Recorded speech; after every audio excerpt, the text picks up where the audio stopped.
Okay. My idea was to give you a summary. My idea was not to give you a summary of what we have been doing here in the project, but to kind of tell you the answer to the main question that was driving this collective work, and that question was kind of what is specific about language contact in the North, and how it can be different from language contact in other places. So the idea was not just enumerate who was doing what, but in a sense I underestimated the amount of work undertaken, so that it's very difficult to present this in 20 minutes basically.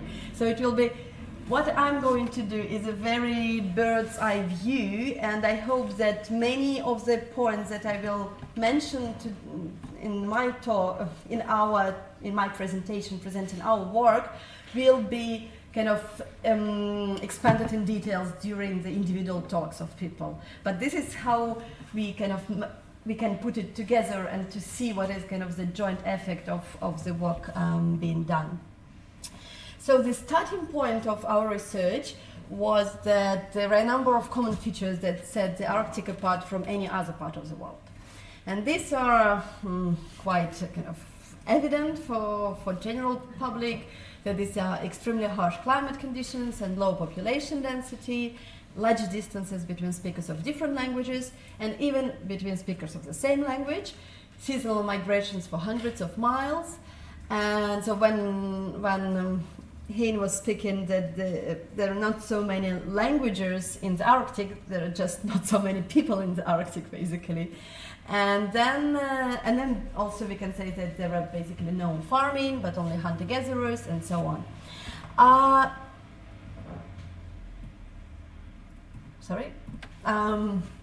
Looks like that only these three parameters marked in red actually have relevance to linguistics. Even though from the talk by Hein, we know that extremely harsh climate conditions maybe gave rise to many pigeons, because the newcomers had to rely on the local people for their survival. So maybe these climate conditions can also be relevant for the linguistic outcomes.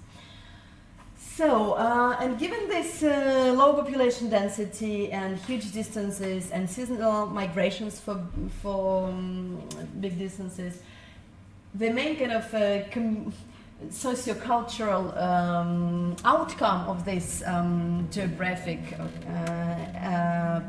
features is that the communication within the speech community is as common as communication outside the speech community. So basically you meet speakers of other languages, maybe not as often, but almost as often than speakers of your own language, and they all change their places constantly. And so basically our initial hypothesis was that if languages are related, like these neighboring languages, then this Arctic factor may contribute to a continuum of related lengths with no sharp boundaries. So if languages are related, we will see that there are no boundaries, and kind of you cannot say where one language end and the other start. And if languages are not related, that it may contribute to a continuum again of convergent languages with no sharp boundaries. And then we had our case studies done by different people within the project, and we took 3 areas in Siberia and 1 or 2 in Alaska, and we applied common methodology to describe all of them. And we kind of tried to analyze parallels between respective sociolinguistic histories and contact phenomena. And so that's what I will talk about today. This is the map of the world, and then you see red squares for the 4 areas that I will talk in more detail now. So this is the world, and this is the kind of more northern part of it. And yeah, so this is the, shall I use? So in the left upper corner, you see the lower Yenisei area, then you see middle Yenisei and Tas area, and then you have lower Kolyma, and then you have an area in Alaska, and it's not the whole of Alaska, and even not the whole southern part of Alaska, but rather in a region in interior Alaska based on the upper Kuskokwim river. These are kind of language maps for all these squares, basically representing the same geography. So this is the, as if it was a world map. This is the western northern square, and okay, I'll make a comment and then I come back to it. So basically, luckily, from these four areas, I shall say that we didn't choose these case study areas on the base. We didn't choose these case study areas. Full stop. We were specialists on these languages, and we gathered together and wanted to ask what's going on with language context in these areas. So it is not that these areas are specific or kind of interesting for one or another respect. But luckily, two of these areas happen to have related languages, and two of them happen to have unrelated languages. So the two areas with related languages are this one and that one. So the Alaskan and the Lower Yenisei one. And in the Lower Yenisei area, we have Northern Samoyedic languages, which are pink tundra nanids and orange tundra nanids and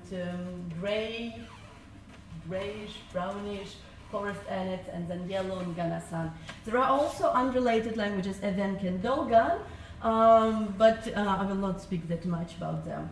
So if you took more the kind of western part of this picture, then you have just Northern Samoyedic languages.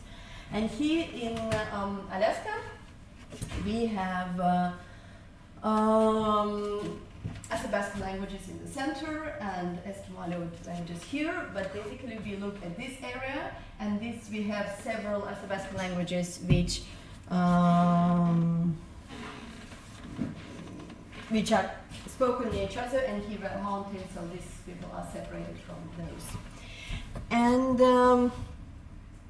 so first I will speak about how our initial hypothesis worked for related languages, and you also see the names of people who actually did the research. So it was Valentin Gusev and Maria Melin and myself for the Lower Yenisei, and it was Andrei Kivrik and Mir Bergenson for the Alaskan part. Okay, so what we see, yes, we indeed see a continuum of languages in each case, and today these are separate languages, so you cannot say that this is completely a continuum of languages today, but there is, we have collected, our preceders have collected quite a lot of evidence showing that there was a language continuum. And at how far we can go back in time, like 19th century, for example, or early 20th century, for languages in this continuum, receptive bilingualism, at least receptive or maybe full bilingualism was common, and there was quite high metalinguistic awareness by the speakers, which means that people taking a word from a neighboring language, a related language, they recalculated their phonemes. So kind of they knew how to make the word, Alexim, looking the way it should look in your language. And this is true, as I remind you, for Northern Samoyedic languages in the lower Yenisei area, and for the Athabascan languages in the upper Kuskokwim area. Then, in the case of Northern Samoyedic, we have shown that basically if you look on a map and then each pair of adjacent languages would share some features which are not shared by the other adjacent pair, which means it was not kind of a sharp split between languages and branches, but the interaction between people continued. And actually we also noticed that it is not always useful to look at the modern map of languages, but because the people migrated, actually the kind of the chain or kind of the network of languages was located differently as it is located today. For the Athabascan case, we have another addition that we have a stronger position toward contexts with unrelated groups or languages. And this is famous for all Athabascan languages, also northern or southern ones, not in Alaska. But it also, in this northern context, it reinforces context between the related languages. So kind of you communicate less with outside people, so you communicate more within the related groups. Also, an interesting linguistic outcome is cases of morphosyntactic convergence after an earlier split reflected in phonology. So basically languages separated for some reason, and this is reflected in phonology, but then they continued communicating with each other, and kind of you have, you see that morphosyntax is much more similar than the phonology, because kind of this wasn't, they could recalculate their phonemes, but they could not recalculate their morphosyntax. So basically, as in Amazonia, the morphosyntax became the same. And these are some documented cases for Northern Samoyedic and only hypothesized for Athabascan, just because it's much more difficult to study Athabascan languages, and the level of endangerment is also worse. So, summarizing about the context between related languages. So yes, in both cases we saw a continuum with receptive bilingualism and metalinguistic awareness. We saw evidence against traditional tree-like genealogical structure. And we see in some cases strong opposition towards contacts with unrelated groups, and we see cases of morphosyntactic convergence after an earlier splits. Then we go to contact between unrelated languages. This is Lower Kolyma area in Siberia. So we see here we have Chukchi, which is a Chukotka-Kamchatkan language. We have Blue Yukagir, which is a family on its own. We have Evan, which is Tungusic, and we have Yakut, which is another shade of yellow. And so these are four unrelated languages. And then for the Middle Yenisei, we have also three main languages. So kind of been a main focus of our research is Selkup, Ket, and Evenki. Selkup is Samoyedic, Uralic. Ket is a Yeniseian family. Evenki is a Tungusic language. And then also kind of on the periphery, we have Hanti, which is Uralic but not Samoyedic, and Nenets, which is in the same family as Selkup. So contrary to our hypothesis, we do not see any erosion of linguistic boundaries. So maybe that was quite stupid to hypothesize at the first hand. So no mixed languages or something arise in these cases. But what we supposed for linguistics actually is true for ethnic boundaries. So we really see an erosion of ethnic boundaries in all of this, in both areas. So there are numerous intermarriages, and as a result, the issue of ethnic identity is very problematic. So people claim double identities, or you see cases when people in one and the same small nuclear family claim different identities, that I'm this, but my brother is that. So kind of, or quite often, these identity questions from the linguists or researchers, I would say they are kind of they're pointless, because people do not see this community as having ethnic labels, and so that's why they try to answer your question because you ask it and they want to be polite to you, but basically these categories of ethnic identities are not relevant there. And as for linguistic outcomes of the contact in this between these related languages is multilingualism, which always was followed by language shift. And multilingual practices generally were supported for several generations. It seems that they were a bit stronger in the Lower Kolyma area than in the other Middle Yenisei area. Stronger, I mean that for more generations you could have multilingualism without language shift. But importantly for us, kind of for our experiment, there are examples of shifts in all directions in both areas. So it's not that one language is stronger than the other, but that it depends on the local situation. We can have one area, one kind of sub-area within this big case study area, and here people would switch. So this is like we have these cats and selkoops living together. So in some parts of the area where they live together, cats would switch to selkoop, but in the other parts, selkoops would switch to cat.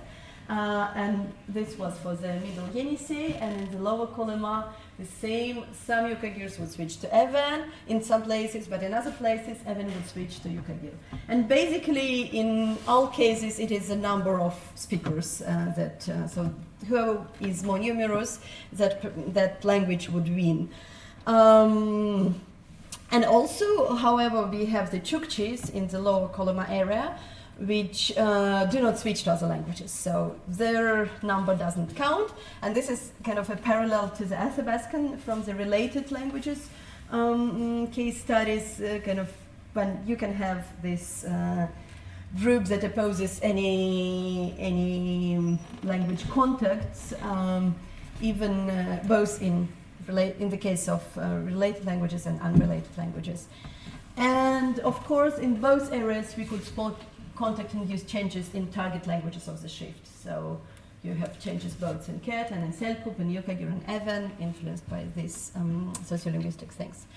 And the last point is that how the interaction with the colonial language goes on. And here we have had two directions of research.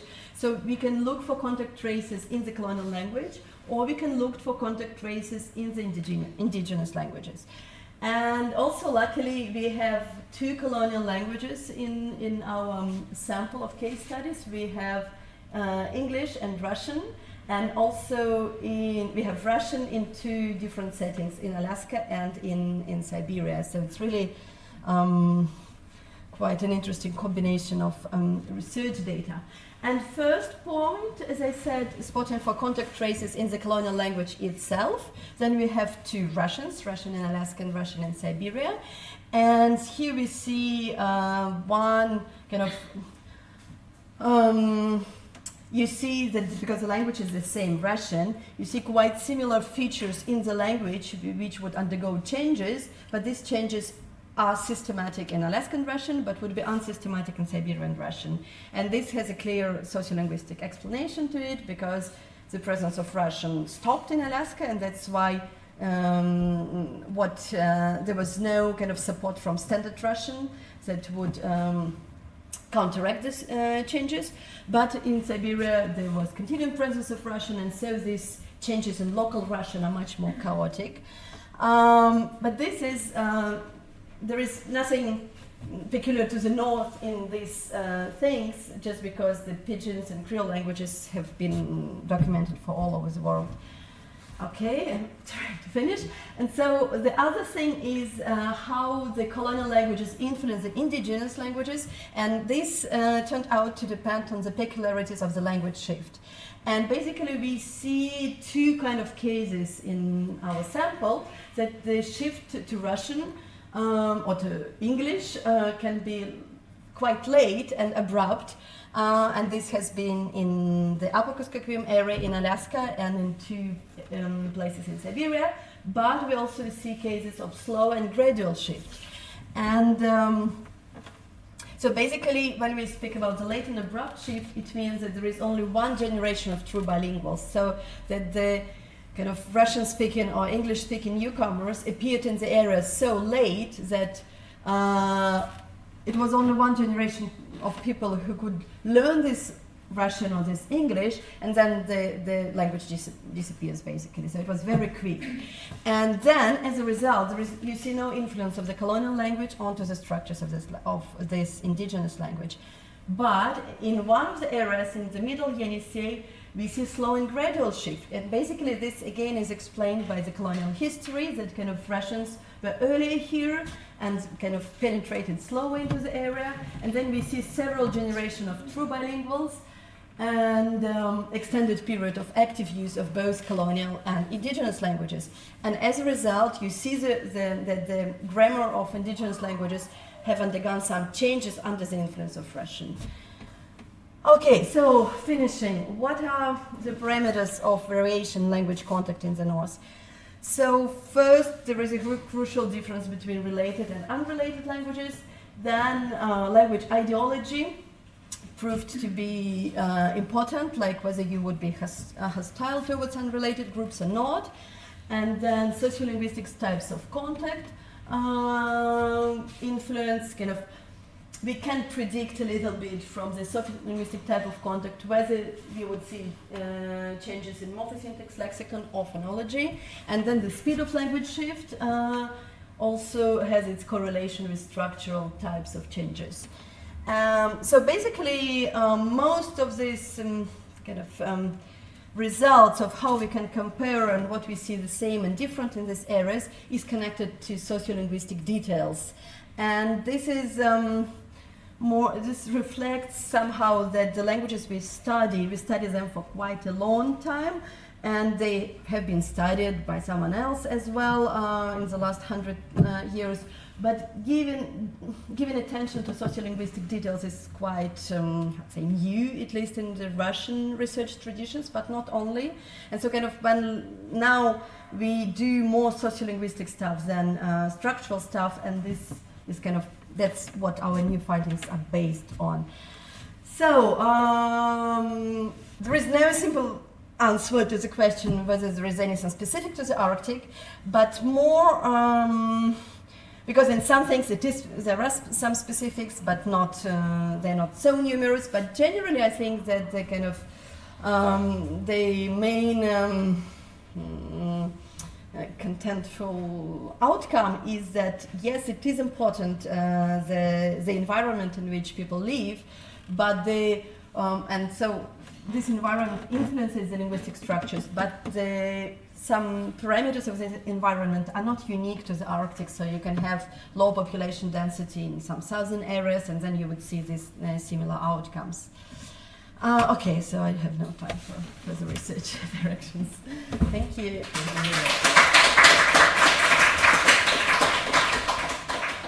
We'll have a few minutes for questions, please. That's too much information packed into 20 minutes. Yeah, you can. Are there many Russian learners in the Indian languages of Alaska? And I recall that there are some early English languages in Chukchi. Have you somehow studied these early influences from the other colonial language? Shall I answer? Shall you answer? Yeah, I was thinking about it. She might. I mean, the simple answer is yes, we did pay attention to it, and you'll hear more soon.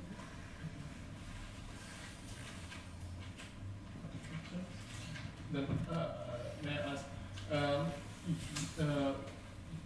what kinds of types, sociolinguistic types of contexts, which you mentioned here in this slide, so which were the types that were relevant for your areas, and which were, did you find some new parameters within those types which were which you needed and which? No, I think there is the main parameter, after all, is intermarriage, basically. But the way people intermarry is different in the north than it is in the south. When you intermarry someone who is wandering in, I don't know, 500 kilometers away from you, is then socioculturally it's very different from what it means that when you marry someone from the next village or from the next house. But linguistically, it's, after all, you speak about intermarriage, and it doesn't influence this sociocultural specifics of how exactly it happens does not influence that much the outcome. Yeah, so.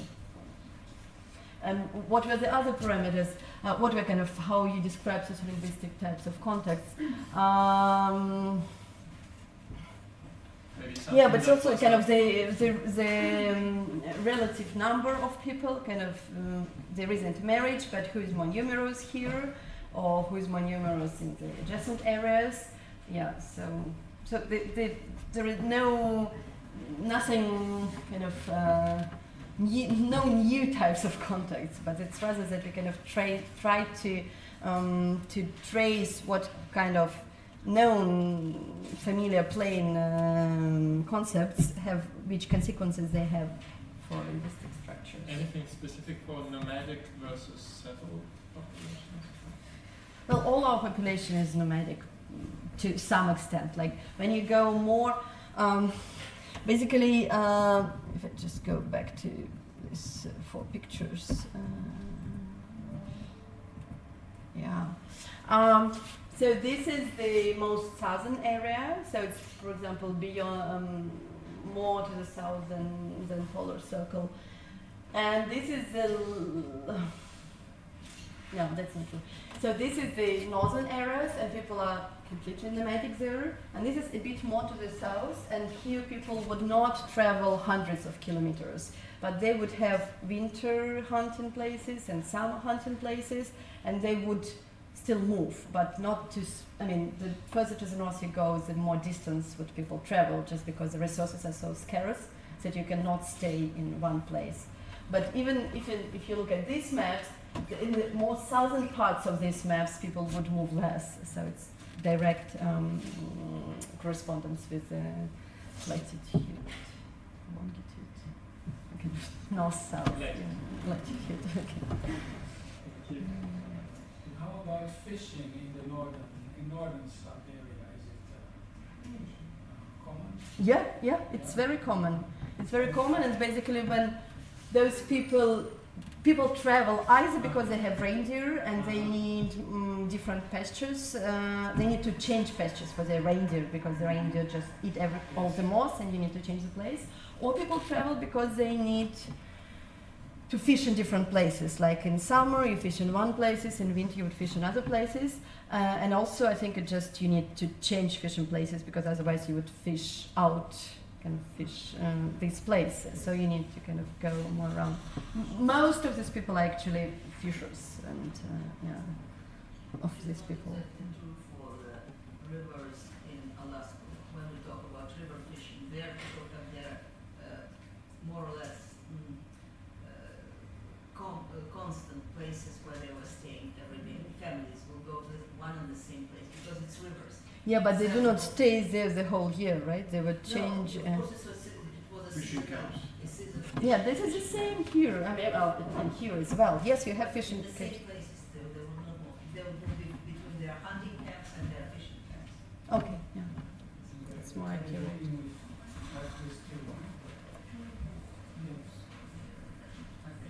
One very short question. Real analytic situation, but there are 2 colonial languages, for example, Russian and Yakut for Chukcha and Erenk in Yakutia. Yes, just because in this presentation I tried to speak about things which are valid for all the areas. And this very interesting question is valid, these 2 colonial languages is valid for only one of them, so that's why I'm not talking about it. But I'm sure that we will have 2 papers on this area, and they will speak about Yakut and Russian as well. Thank you very much, Olesya.